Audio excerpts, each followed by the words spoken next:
Bismillahir Rahmanir Rahim. Alhamdulillahi Rabbil Alameen. Wassalatu wassalamu ala ashrafil anbiya'i wal mursaleen. Abil Qasim al Mustafa Muhammad.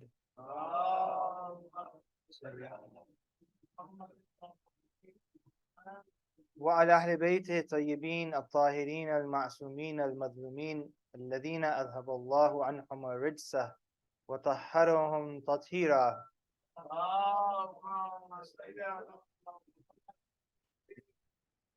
ولعنة الله على أعدائهم من الآن إلى قيام يوم الدين. ولا حول ولا قوة إلا بالله العلي العظيم. حسبنا الله ونعم الوكيل نعم المولى ونعم النصير. السلام عليك يا سيدي يا مولاي يا أبا عبد الله، وعلى الأرواح التي حلت بفنائك. عليك مني سلام الله أبدا ما بقيت وبقي الليل والنهار. ولا جعل الله الآخر أهدي مني لزيارتكم. Everyone together. السلام على الحسين وعلى علي بن الحسين وعلى أولاد الحسين وعلى أصحاب الحسين. صلوا على محمد وآل محمد. Among the many blessings that Allah subhanahu wa ta'ala has bestowed upon us, perhaps the greatest and the best of all of those blessings that we have is the wilayah of the Ahlul Bayt alayhim salam. There is no ibadat, there is no worship which is better than being in the wilayat of Allah subhanahu wa ta'ala and the wilayat of the Ahlul Bayt alayhim salam. In these majalis in which we gather here, these are an expression of our wilayah to the Ahlul Bayt.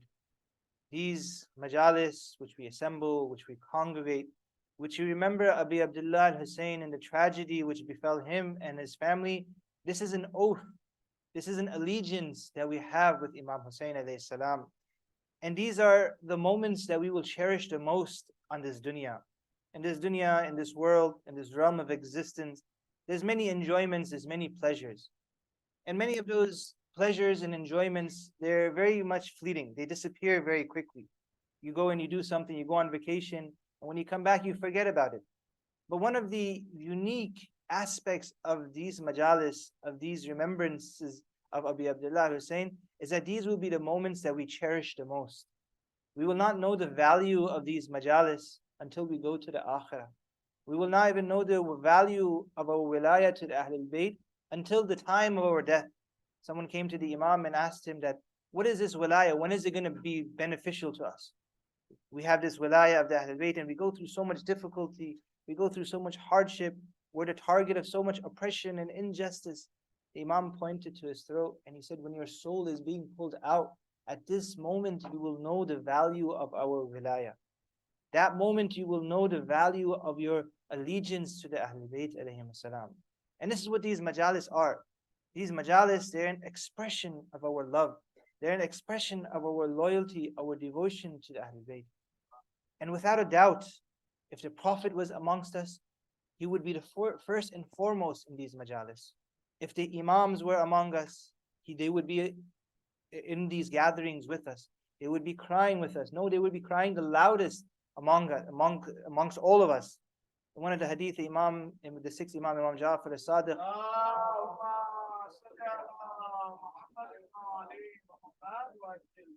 he's yearning, he's longing to be in these majalis. He says, Innaha tilkal majalis, those majalis, those gatherings which you have, which you come together and you remember the Ahlul Bayt, uhibbuha. I love those intensely, and I would be amongst you in those gatherings. This gathering which we have, these majalis which we have, which have been continuing since beginning of Muharram and throughout the months of Muharram and Safar, and as we're reaching to a conclusion, all of these are a manifestation of our hubb towards Imam al-Hussain alayhi salam.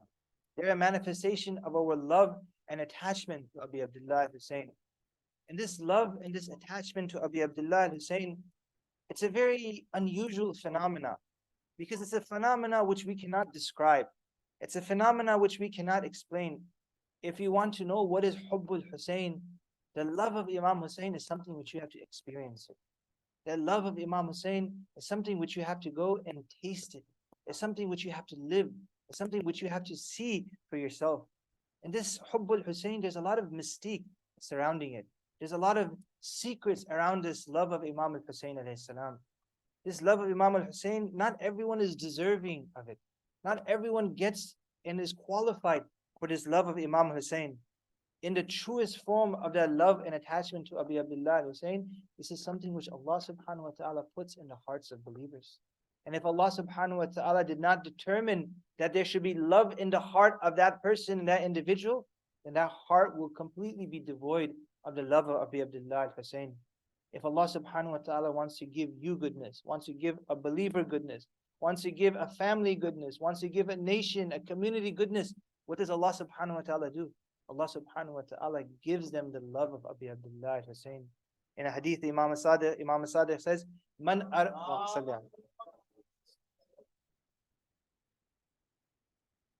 he says, Man aradallahu bi khair. If Allah subhanahu wa ta'ala wants to give khair to someone, what does he do? قَذَفَ فِي قَلْبِهِ حُبَّ الْحُسَيْنِ. Allah subhanahu wa ta'ala plants the seed of love of Imam Hussain in his heart, وَحُبَّ زِيَارَتِهِ, and the love of going to his ziyarah, the love of going to Karbala and visiting Imam al-Hussain alayhi salam. And this is a great blessing of Allah subhanahu wa ta'ala. And we're fortunate that so many millions of people are there and visiting and doing the ziyarat of Imam al-Hussain alayhi salam. And we wish and we long and we yearn that we were also among them, and inshallah Allah will include us amongst the zawar of Abi Abdullah Hussain in this dunya and among the recipients of the shafa'ah of Imam al-Hussain in the akhirah. Please say salawat ala Muhammad wa ali Muhammad.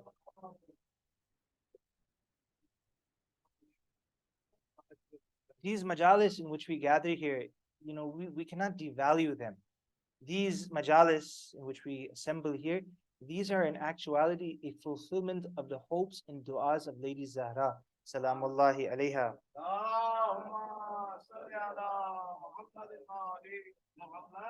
It was her dua, it was her aspiration that a nation will come and remember her son Abi Abdullah. Shortly after the birth of Imam al-Hussain alayhi salam, Rasulullah sallallahu alayhi wa alayhi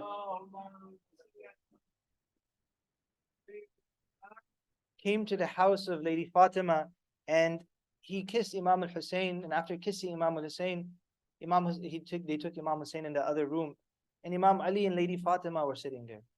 And the Prophet, he begins to recount what is going to happen to Abi Abdullah. He begins to recount the masa'ib and the hardships and the calamities that are going to befall in that month of Muharram and on the day of Ashura. The hadith says, Bakat Fatima buka'an shadida. When Fatima, when she heard these words from the Prophet, she couldn't control herself. She began to cry and she began to weep intensely. And then she asked the Prophet, Ya Abata, oh my father, Mata yakunu dhalik? When will such an event take place? When will this happen? She was shocked. She was at a loss of words that who can go and commit this crime against the Ahlul Bayt alayhim salam. And so the Prophet, he responds, Fi zaman khalin minni wa minka wa min Ali. It is a time in which you are not there, where I am not there, where Ali is not there. And then Lady Zahra, she gets concerned. She says, if her family members and her Imam Hussein's loved ones aren't there, then who's going to cry for Abi Abdullah? فَمَنْ يَبْكِي عَلَيْهِ, who will cry for Hussein? وَمَنْ يَلْتَزِمْ بِإِقَامَةِ الْعَزَالَهُ, who will carry that flag? Who will show their loyalty and attachment to Abi Abdullah and cry for Imam Hussain while we aren't there? And so the Prophet, he responds by saying, Ya Fatima, inna nisa'i ummati yabkun ala nisa'i ahli bayti. That an ummah will come, and in this ummah, the ladies, they will cry for the ladies of the Ahlul Bayt and the crimes that happened to them. وَرِجَالُهُمْ يَبْكُونَ عَلَى رِجَالِ أَهْلِ بَيْتِ. And the men, they will come and they will cry for what happened to the shuhada of Karbala. وَيُجَدِّدُونَ الْعَزَى جِيلًا بَعْدَ جِيلٍ فِي كُلِّ سَنَةٍ. And every year they will come and revive the azah and the mourning for Abi Abdullah Hussain, generation after generation, every year until the day of judgment.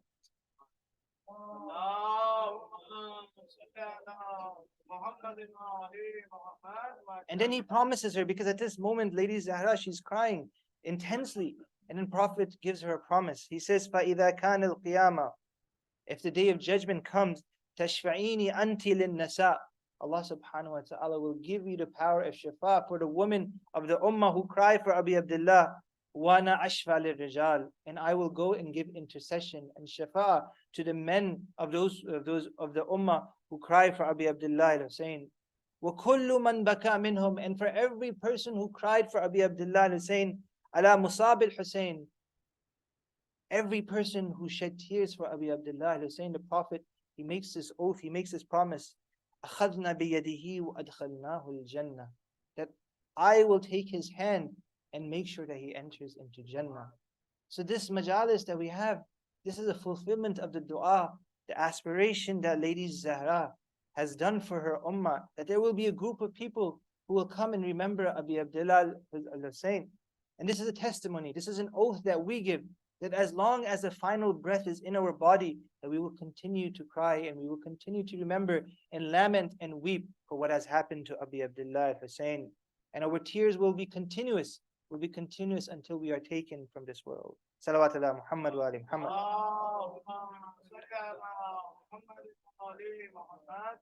When we come to the days and nights of Muharram and Safar, these are days of sadness and grief. But at the same time, these are days in which we're supposed to have much hope, in which we're supposed to have much aspiration, where we're supposed to have inspiration, in which we want to change ourselves and get closer to Allah subhanahu wa ta'ala. These are days of reformation, these are days of self-improvement. Every year we come here, for what reason do we commemorate Abi Abdullah al-Hussain? It's because we want this improvement in our lives. We never want to reach a stage in our life where we're stagnant, where we're not moving forward. Every year that we're supposed to come and attend these gatherings, we're supposed to move one level in our faith above. You know, when you go to school every year, every new school year, you go up one grade from 4th grade to 5th grade, 5th grade to 6th grade. It's the same thing with this azah. It's the same thing with these majalis. Every year we're supposed to have some visible and some tangible improvement in our lives. We're supposed to have some quality in our worship. We're supposed to have better relations with our family members, with our wives, with our children. We're supposed to have better relations in our with our community members. Every year our community should be improving and getting closer to Allah subhanahu wa ta'ala. And these are the months to do it. These are the months to make that change within us. Why? Because in these months our hearts are engaged. Our hearts are active because of the rahmat of Allah which descends in this month. When we're in the month of Muharram, when we're in the month of Safar, on the days of Ashura, on the days of Arbaeen, there's a receptivity in our hearts. And this receptivity, it allows us to take much more from Allah subhanahu wa ta'ala's mercy. There's a beautiful hadith from the Prophet where he says, Salawatullah Muhammad wa ali Muhammad.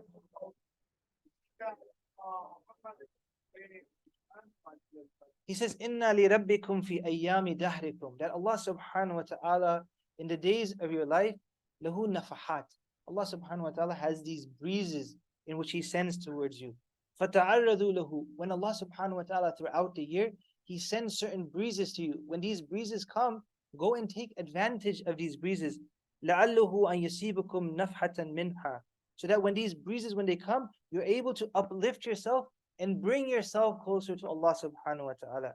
فَلَا تَشْقُونَ, don't let these go to waste. Don't let these times, don't let these periods and these opportunities which come, which are winds to go and move you closer to Allah, don't waste it. Don't squander it.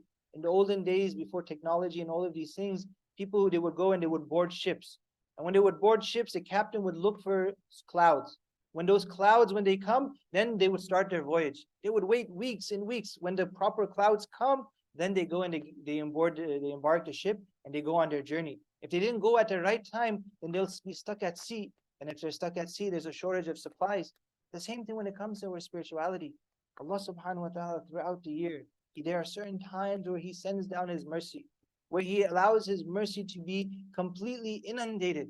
And this is the times that we're supposed to get closer to Allah subhanahu wa ta'ala.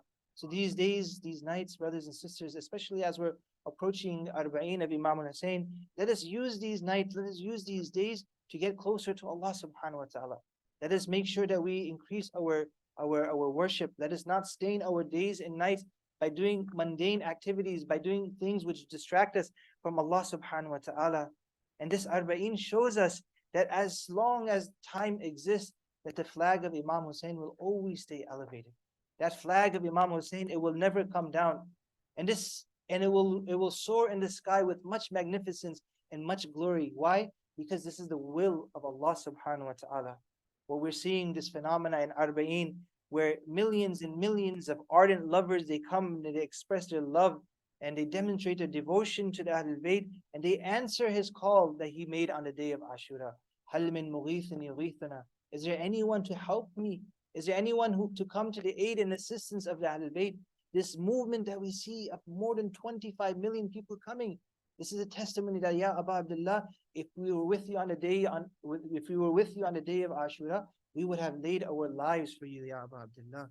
And this is what we see: people from every corner of the world, people from every country, traveling through difficulty and hardship, traveling through heat and cold, through pain and discomfort, through day and night, through security threats and intimidation. They're all coming for what?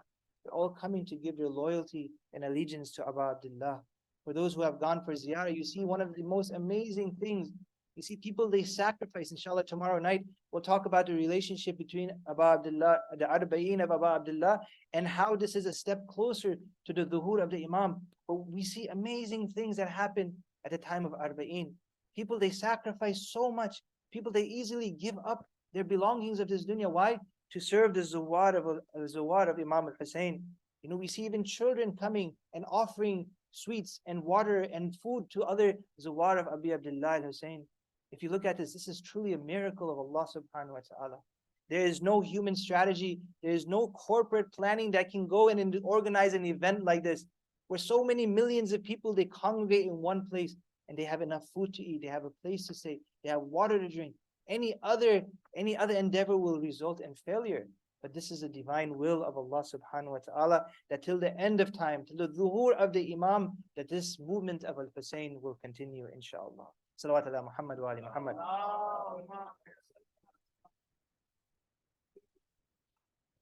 But we have to bear this in mind, that when we come here, this isn't a lip service, this isn't the formality that we do.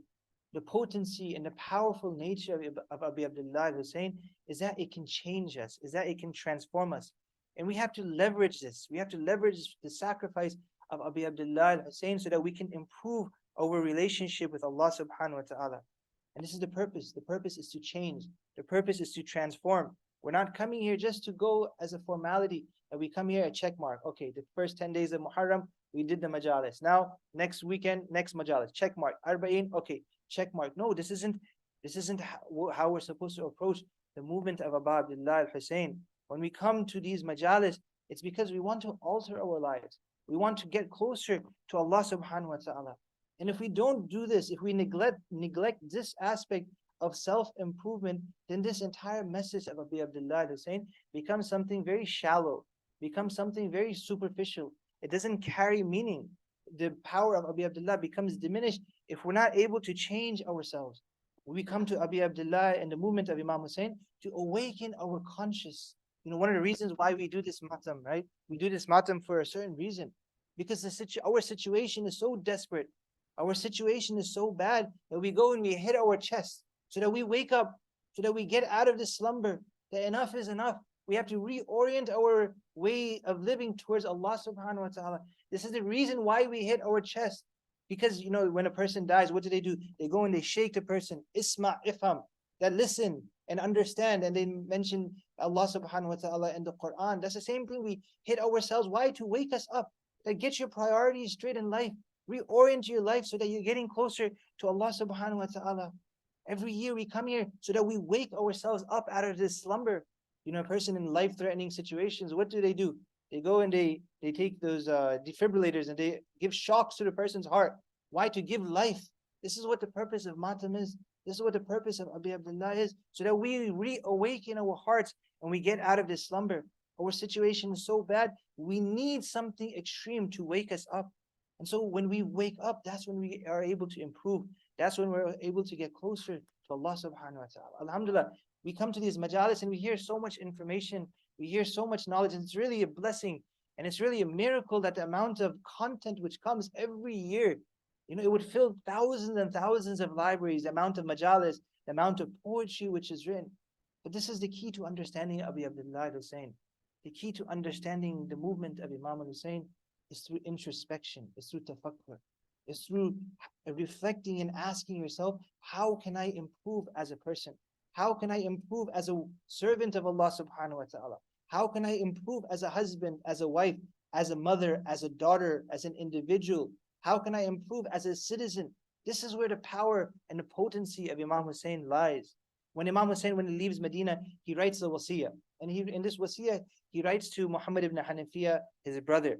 And this is a letter in which he outlines the goals and the objectives of why he is rising up against Yazid. And the degree of importance is understood because Imam, he wrote it. The Imam which we have the least number of ahadith from is from Imam al-Hussain alayhi salam. We have the most number of hadith from Imam al-Baqir and Imam al-Sadiq. But Imam Hussain alayhi salam, we have very few number of ahadith. And Imam intentionally, he writes this statement so it's preserved and recorded in history so that there is no confusion later on for why he's taking a stance against Yazid. And so he writes this letter. In this letter he says, Inni lam akhruj asharan wala batiran wala mufsidan wala dhaliman. You know that after Muawiyah died, then the Khilafah went to Yazid. And then Imam Hussain, the allegiance was demanded for Imam Hussain, and Imam Hussain refused to give the allegiance. And so then he became a target. He became a target of the government, and they wanted to assassinate him. But when he's leaving Medina, he's writing this letter to his brother, and he's saying the reason why he's leaving. He's saying that Inni lam akhruj ashiran, that I didn't leave for self-conceit. I didn't leave for vanity. Sometimes people, just because they see an opportunity to speak up, they speak up. They take advantage of the situation. They want publicity. Sometimes there's a saying, there's no such thing as bad publicity. They do it for popularity. Imam Hussain is saying that, no, I'm not standing up for popularity. I'm not standing up to attract people to me. The Imam, he continues, he says that, Inni lam akhruj ashiran wala batira, that I'm not leaving for my ego. I'm not leaving because I have some personal desire. The Imam and the Ahlul Bayt alayhim salam, they are individuals, they are people who Allah, through the blessings of Allah, they've crushed their egos. They're not driven by their egos. So Imam, he's saying in this statement that I'm not rising up because I'm seeking power or there's a disagreement between Bani Umayyah and Bani Hashim. No, this is not a personal reason for why I'm standing up for myself. Sometimes people, they stand up. Why? Because they want bragging rights. They want to say we are the first ones to do it.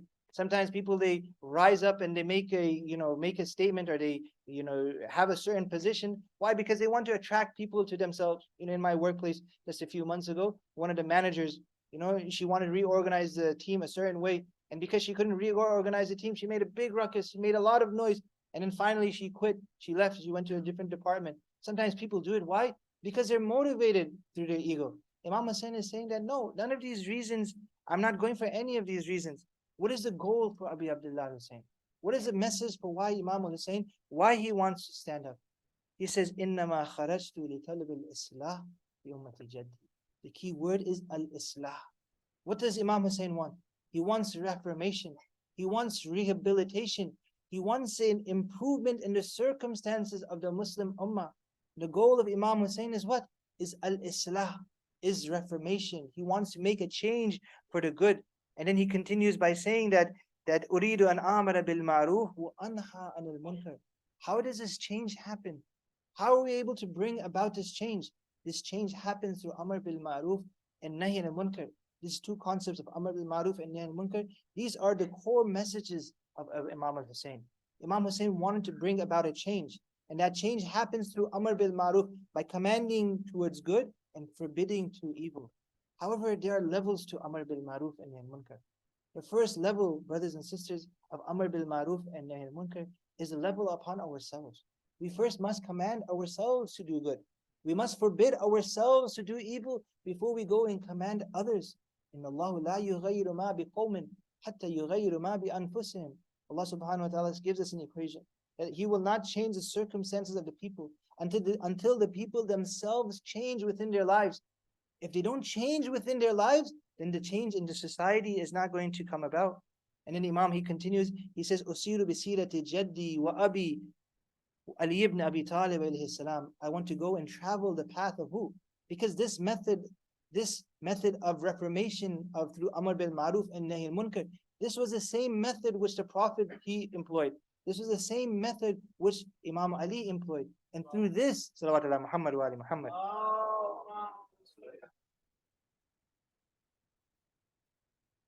through doing this Amr bil Ma'ruf and Nahy Munkar, we can bring about a change within us. Brothers and sisters, we come here in the month of Muharram, in the month of Safar, and we change. We wear black, right? When we go home, we may not do the things that we normally do. In my house, we turn the TV off. In my house, we put banners. We do things which are visibly different. For a period of time, for 2 months, 8 days, however long, we come and we change ourselves. And that change is good. But the change that we want is not a temporary change. We want a change which is permanent. We want a change which is lasting. A temporary change, anybody can listen to the message of Imam Hussain and they'll undergo a temporary change. They'll cry. One of the things that we see in Ashura, in Arbaeen, is that people from different religions and different nations and different backgrounds who are non-Shia and non-Muslim, they come and they participate in these gatherings. But the key to Abi Abdullah's message is this, is that we want a permanent change.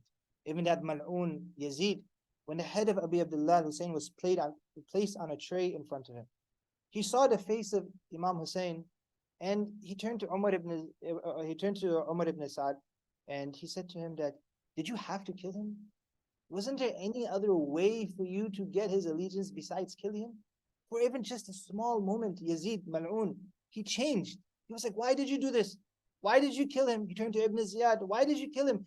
Wasn't it, for a moment, he had that temporary change. Of course, we know, our history narrates that a few moments later, he takes out his cane, he takes out his stick, and he begins to hit the lips and the teeth of Abi Abdullah Hussain. But brothers and sisters, we don't want a temporary change. The power and the potency of Imam Hussein's movement is that we are able to bring about this permanent change within us. And this is something that we should be trying to achieve. And we have many different examples. There's one beautiful example of an individual who changed because of the message of Imam al-Hussain. Someone by the name of Jamaluddin al-Musali. Salawatullah Muhammad wa ali Muhammad.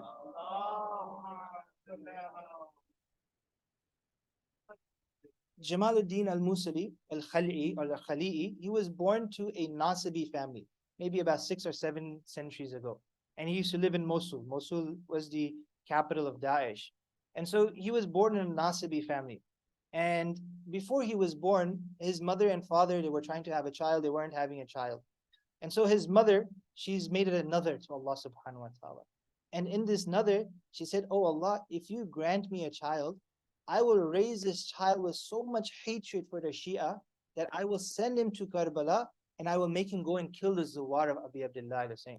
I will send him to go and torment the Zuwar of Abi Abdullah Hussain. It happened such, Allah subhanahu wa ta'ala granted a child, and this child, he grew up. He grew up in his house filled with hatred, filled with animosity towards the Ahlul Bayt. And then when he reaches a certain age, the mother says, I made a vow that you will go and kill the Zuwar of Abi Abdullah Hussain. And so he goes towards Karbala. And outside of Karbala, there was a certain point in which the different caravans, they would go to the different cities. So he said, you know what, the best place I can go and attack the Zuwar of Abi Abdullah Hussain is at this place. And so he's waiting there. As he's waiting there, he's waiting for caravan to come. As he's waiting there, it's nighttime, and he goes to sleep. And when he's going to sleep, when he goes to sleep, this caravan passes him. And as this caravan passes him, the dust and the dirt, as they're passing, they come on his clothes. And he falls asleep. And when he falls asleep, he sees in a dream that it is a day of judgment. And it is a day of judgment, and Allah subhanahu wa ta'ala commands the angels to take him and to throw him and chuck him into the fire of hell. And so he's thrown into the fire of hell in this intense blaze. But as soon as he's thrown, the flames which are around him, they begin to extinguish. They don't burn him.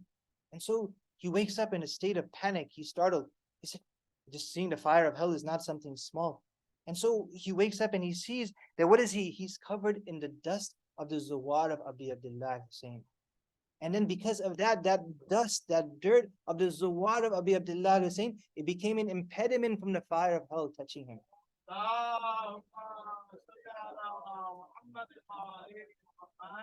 At that moment, he renounces his previous belief, and he's inspired to write some poetry. And he composes these very beautiful lines of poetry. He says, إِذَا شِئْتَ النَّجَاةَ فَزُرْ حُسَيْنًا. If you want najat, if you want salvation in your life, فزور حسينا, go and visit Hussein. لكي تلقى الإله قرير عيني, so that you may meet Allah with joy in your eyes. فإن النار ليس تمس جسما, because the fire does not touch the body of who? عليه غبار زوار الحسيني, on the body which has the dust and the dirt of the Zawar of Abu Abdullah, the fire will not dare touch him. And so we find that this person, this individual, who's grown up in the worst of the worst families, he is changed. Why? Because of Abu Abdullah Hussain alayhi salam.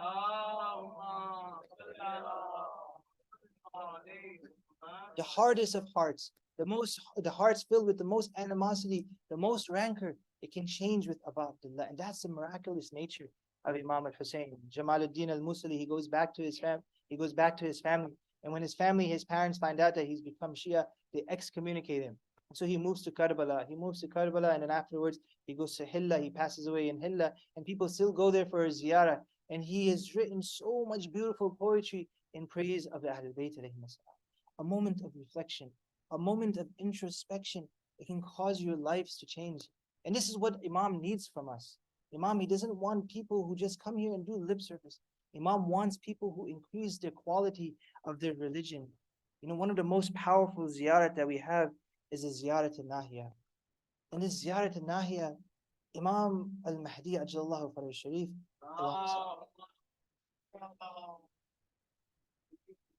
he's crying for Abu Abdullah Hussain. He's weeping for Abu Abdullah Hussain. Some of the lines of Ziyarat al-Nahiya are some of the most powerful lines. Imam Mahdi calls his father, he says, Assalamu alayka gharib al-ghuraba. You know, one of the names of Abu Abdullah is this, gharib al-ghuraba.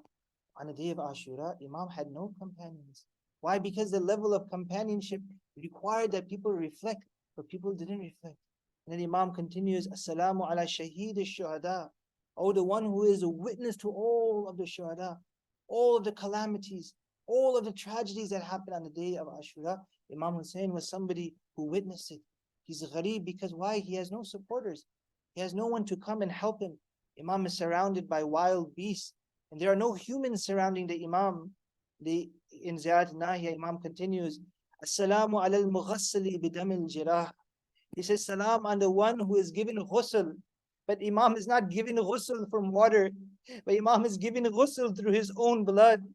Imam Hussain on the day of Ashura was bleeding so much that the Imam says that the third Imam did ghusl with his own blood. Assalamu ala al-mujarri'i bika asatir ramah. He says, Salam to you, O Hussein, who was forced to drink from the end of spears. Those enemies, they came to Abu Abdullah and they fired arrows, they fired spears, they stabbed their swords into the body of Abu Abdullah. On the day of Ashura, a point comes where Imam is gharib. The enemies begin to attack Imam Hussein, but Imam Hussein is someone thirsty and hungry for 3 days. He goes and he breaks the lines of the enemies. Umar ibn Sa'd sees that it is not possible to defeat the Imam like this. He tells the entire army to attack Abu Abdullah. But Imam, he moves in a manner where the enemies are not able to defeat him. Umar ibn Sa'd realizes his plan is failing. So he goes and he calls the archers and he tells the archers to fire arrows at Abu Abdullah. They surround Imam Hussein and they begin to fire arrows at Imam Hussein. Those arrows, they come down into the body of Imam Hussein and they pierce his back and his chest and his arms. Imam is bloodied. Imam is injured. He's wounded. He's tired and he's thirsty. We send salams to you, Ya Abu Abdullah. We send salams to you on that wounded body of yours. We send salams to your blood-drenched clothes. We send salams to you, Ya Abu Abdullah, when you fell from the horse onto the sands of Karbala. A barrage of arrows, they come down upon Imam Hussein. It wasn't long before the entire body of Imam was covered in arrows. Imam is barely on his horse when a mal'oon comes and strikes the right foot of Imam al-Hussein. Imam Hussein leans over because the pain is too intense. He falls from the horse and he lands on his right cheek on the sand of Karbala. Imam, he gathers his energy, but there's so much blood coming from his body that he is not able to stand up. An enemy of Allah comes and throws a rock at the forehead of Abu Abdullah. When the rock made contact with his forehead, Abu Abdullah, his forehead began to bleed. He began bleeding so much that Imam lifted his shirt. And when he lifted his shirt to wipe the blood, Hurmala comes and takes a spear and he aims at the chest of Abu Abdullah and fires at the chest of Imam al-Hussain. Imam calls out, Bismillah wa billah wa ala millati Rasulillah. Imam, he removes his spear from his chest. He covers his wound on his chest. He takes the blood and he puts it on his face. He sits on the ground. He's not moving. One of the enemies comes and strikes the head of Imam al-Hussain. Which head is this? This is the head which Lady Zahra used to kiss. This is the head which Rasulullah used to hold close and bring towards his chest. Imam is not moving. Imam, he falls down on the ground. But the Maqtal says that Imam is still alive, but he's not moving. Because why? Because Imam knows that Zainab is still watching him. If she sees that Imam is shaking frantically, then the heart of Zainab would tremble. Imam doesn't want Zainab to suffer at his suffering. So Imam tolerates the pain and stays still. He doesn't want Zainab to start weeping for him while he's still alive. Because Imam Hussain knows how difficult it is when at the end of life somebody's body is shaking violently. When Imam Hussain sees Qasim on the day of Ashura, at the end of his life, Qasim's body is shaking violently. His feet are shaking, his arms are shaking. He says, his uncle, Ya Amma adrikni, oh my uncle, come to me. But when Abu Abdullah comes to the body of Qasim, there's nothing that he can do. Qasim was calling over and over again, because as Imam Hussain is attacking the enemies, the horses are crushing the bones of Qasim, and Qasim's body is being shredded into pieces. At the end of his life, Imam Hussain is seeing Qasim. His body is shaking. His body would shake, and with each shaking, the heart of Imam Hussain shakes. When Qasim was leaving this world, Imam Hussain felt this intense pain. But here's Abu Abdullah in the final moments of his life, and he's not allowing his body to move because he doesn't want Zainab to know. In just a few hours, the body of Imam Hussain, what will happen? His body will be lined up. The horse's hooves will be sharpened. The head of Imam Hussain will be detached. It will be lying bare on the sand of Karbala. The enemies, they'll come to the body of Imam Hussain and they'll rip his clothing. They'll take his amama. They'll cut his finger to take the ring. That body of Imam Hussain was hacked so much.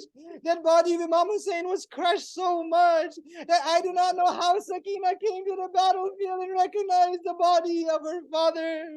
When Lady Zainab, when she sees all the children there except Sakina, she goes onto the battlefield. And what does she see? She sees Sakina holding on to the body of her father. Zainab asks Sakina, Sakina, how did you know that this is the body of your father? The body of your father is crushed and mangled so much. But Sakina is holding on to the body of her father. When Imam Sajjad is forced to leave the bodies of his loved ones without giving ghusl, he sees the beard of his father drenched in his blood. He sees Imam's body crushed. He sees the enemies ransacking the body. Zainab comes to the body of her brother. This is Zainab who's seen her Imam, her brother, every day. But that body of Imam was so disfigured and crushed so badly. She may have said to herself, oh my brother, I saw you a few moments ago. Your body was intact. There were wounds on your body, but you were walking. Well, what thoughts are running in her mind as she sees her body? She goes to the body of Abu Abdullah. What does she say? She says, Anta akhi, are you truly my brother? Anta ibn ummi, are you the son of my mother? Anta nuru basari, are you the light of my eyes? Anta ibn Ali al-Murtada, are you truly the son of Murtada? Anta ibn Fatima al-Zahra. Zainab could not recognize the body of her brother. She's asking again and again, oh Hussein, is that you? But what can she do? She's forced to leave Karbala. But Zainab does not even have anything to cover herself. What can she do to cover her brother? She may have said to her brother, oh my Imam, your head was attached to your body. But tell me, who has removed your clothing? What has happened to your body that it's crushed to shreds? Oh my brother, who has cut off your fingers? Who has has trampled your body. Zainab sees the scene, but she does not recognize her brother. After the massacre of Ashura, they're leaving Karbala. Zainab cries out, Wa Muhammada, Wa Aliya, Wa Fatima. هذا حسين مرمل بالدماء هذا الحسين مقطع الأعداء. Oh Fatima, oh Ali, oh Muhammad, Ya Rasulullah, this is the body of your Hussein mixed with sand and blood. This is the body of Hussein who has been crushed and mangled. This is the body of Hussein who I am not able to recognize lying under the scorching sun. This is your Muslim Hussein. Your Muslim Hussein is lying unburied on the sands of Karbala. وسيعلم الذين ظلموا أي منقلب ينقلبون. ماتم حسين.